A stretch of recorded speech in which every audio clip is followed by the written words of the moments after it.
Hi and welcome to another Tabitha's Glass Emporium YouTube video. It's our second one of our Christmas specials and we're making today these little trinket trays or ring trays or whatever. I love these. I think they're a really lovely little design, a great seller for Christmas. So here we go, and I'm going to show you how to make them. So I like this little dish. I think they're really nice. So first of all, you just need to draw your tree. So effectively where your kind of cut lines are going to be.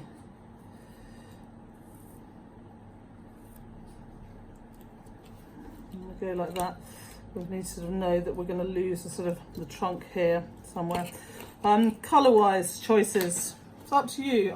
The first one I did in this black and white with the red, and now I've decided to do one with sort of blue and cream. So it's entirely up to you what you feel like doing.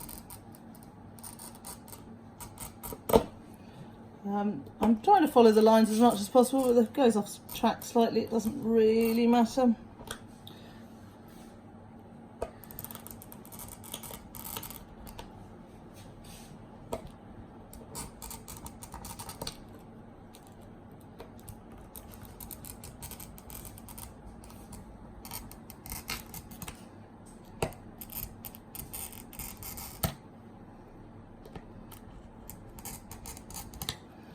Alright, well, let's give this a go. I hope it breaks where it's supposed to.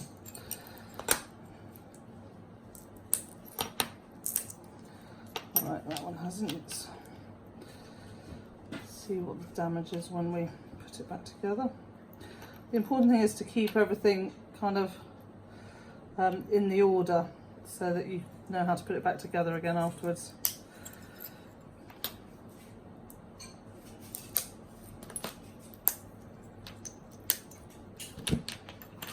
Now, because I want to lose the trunk here, I'm just going to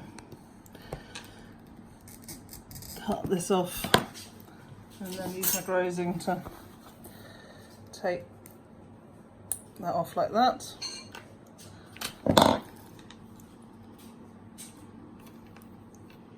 Now there are all my pieces. And so when I cut the base layer, I cut it at 8.5, which is the side of my mould. And when I cut the top layer, I cut it at 8, so there's a ½ centimetre difference between them. Now you should be cleaning your glass, but I'm just not going to do that. I'll take it off again afterwards and re-clean it before it goes in the kiln. I had cleaned it when I first cut it, but so as you can see, I'm just leaving a little bit of a gap between each one.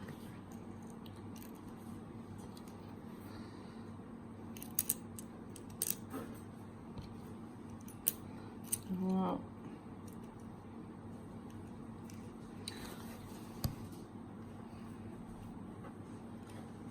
Now, I don't love this crack here.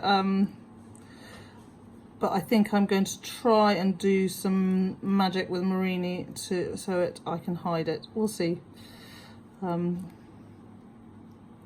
Like you all, it's kind of slightly annoying losing a piece of glass because it all costs money.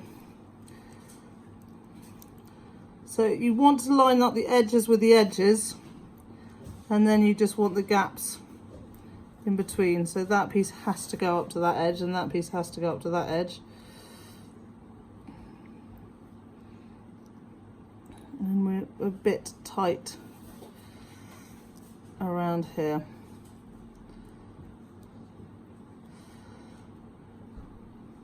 So once everything's in place and it's been kind of held by the glue, then you can add some murrine on, or a bit of frit or whatever else you want to add on. You could if you've done some dots. And I'm just going to put them on just a ad hoc fashion wherever I feel like it. I am going to be careful that I put some where this crack is. That was a bit big.